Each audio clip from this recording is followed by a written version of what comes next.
สบายดีทุกคนสำหรับคลิปวิดีโอนี้อาจารย์จะมาแนะนำหรือว่ามาสอนวิธีการถอนสูตรเพราะว่าอยู่ในวิดีโอแล้วนี่อาจารย์บอกไว้ว่าอาจารย์สอนสูตรให้เบิ่งเนาะและวิดีโอนี้อาจารย์ก็จะมาถอนสูตรให้เบิ่งสำหรับสูตรที่อาจารย์จะเอามาสอนในเบิ่งในมื้อนี้คือสูตรทำอิฐแม่นบ่โอเมก้าเท่ากับเซตาหารในกับที่เป็นสูตรที่1เนาะและสูตรที่2เอปซิลอนที่เท่ากับโอเมก้าที่ลบแห่งโอเมก้า0ฉะนั้นเราไปติดตามนำกัน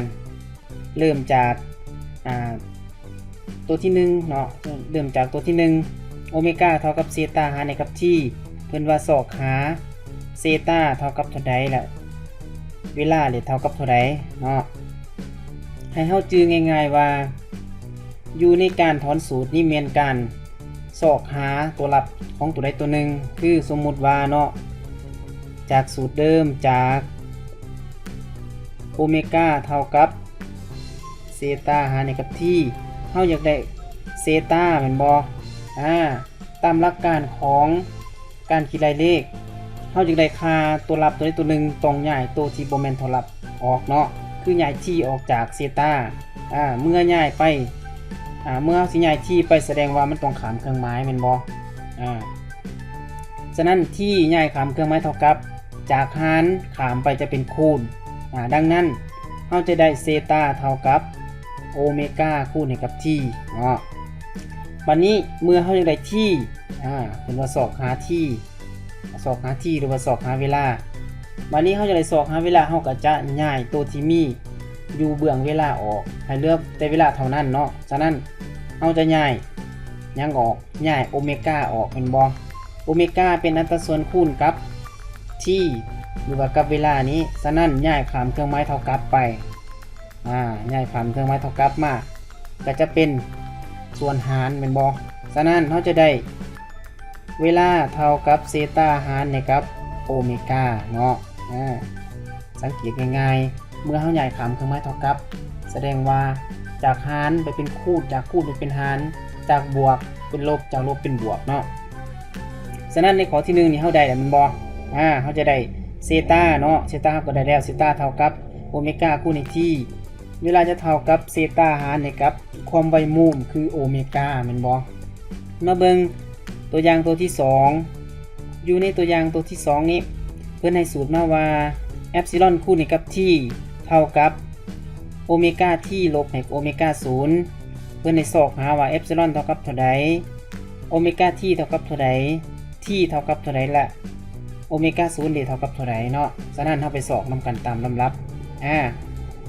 เริ่มจากนี่จากสมผลเดิม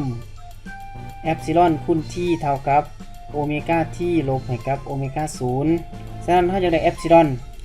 เอปซิลอนเป็นอัตราส่วนคูณกับที่ดังนั้นเราจึงย้ายที่ออกไปย้ายที่ไปจากเบื้องนี้เป็นอัตราส่วนคูณขามเครื่องหมายมากก็จะเป็นอัตราส่วนหารฉะนั้นเราจึงได้เอปซิลอนจะเขียนมาถึงเอปซิลอนเท่ากับโอเมก้าที่ลบให้กับโอเมก้า0ส่วนให้กับที่แม่นบ่สาเฮาได้แล้วเนาะดังนั้นมาต่อเพิ่นว่าอยากได้โอเมก้าที่สิเท่ากับเท่าใดเนาะเฮาก็สังเกตเบิ่งตามสมผลเดิมคือเก่าก็ได้หรือว่าสิเอาตามสมผลนี่ก็ได้เนาะ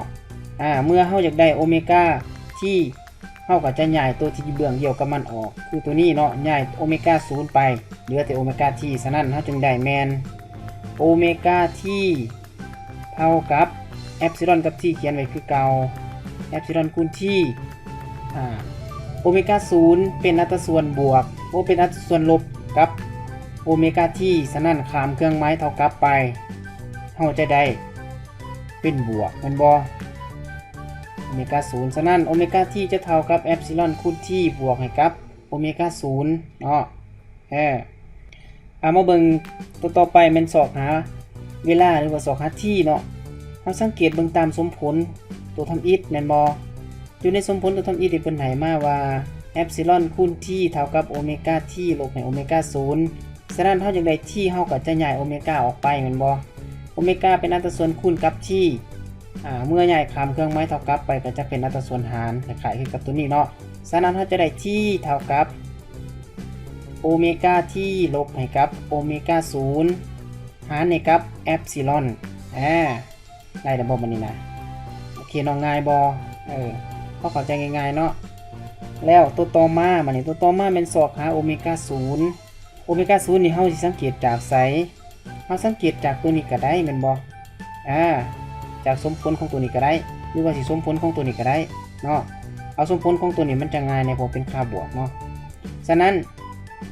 โอเมก้า0นี่มีอัตราส่วนบวกกับแอปซิลอนคูณที่ฉะนั้นเฮาอยากได้โอเมก้า0เท่ากับย้ายแอปซิลอนกับที่นี่ออกจากมันเนาะเมื่อย้ายจากเครื่องหมายบวกข้ามไปก็จะเป็นเครื่องหมายลบฉะนั้นโอเมก้า0ก็จะเท่ากับโอเมก้าที่ลบให้กับแอปซิลอนคูณให้กับที่ฉะนั้นเฮาจึงได้คำตอบแมนลักษณะแบบนี้เนาะอยู่ในการถอนสูตรนี่ก็มีหลักการง่ายๆคือย้ายข้ามไปข้ามมาซื่อๆเนาะจากบวกย้ายข้ามเครื่องหมายเท่ากับไปเป็นลบจากลบย้ายข้ามเครื่องหมายเท่ากับไปก็เป็นบวกจากคูณย้ายข้ามเครื่องหมายเท่ากับก็เป็นหารจากหารย้ายข้ามเครื่องหมายเท่ากับก็มาขึ้นก็จะเป็นคูณเนาะให้ชื่อง่ายๆลักษณะแบบนี้สำหรับคลิปวิดีโอนี้อาจารย์ก็จบไว้เพียงเท่านี้เนาะผู้ใดที่มีคำถามแล้วมีข้อวดโจทย์อยากให้อาจารย์แก้ให้ก็สามารถแก้ให้เบิ่งเนาะก็สามารถคอมเมนต์ไว้อยู่ในคลิปวิดีโอได้เนาะสุดท้ายขอขอบใจทุกคนที่เข้ามาเบิ่งวิดีโอในวันนี้อย่าลืมกดไลค์กดแชร์และกด Subscribe เพื่อจะได้เบิ่งวิดีโอครั้งต่อไปของอาจารย์เนาะ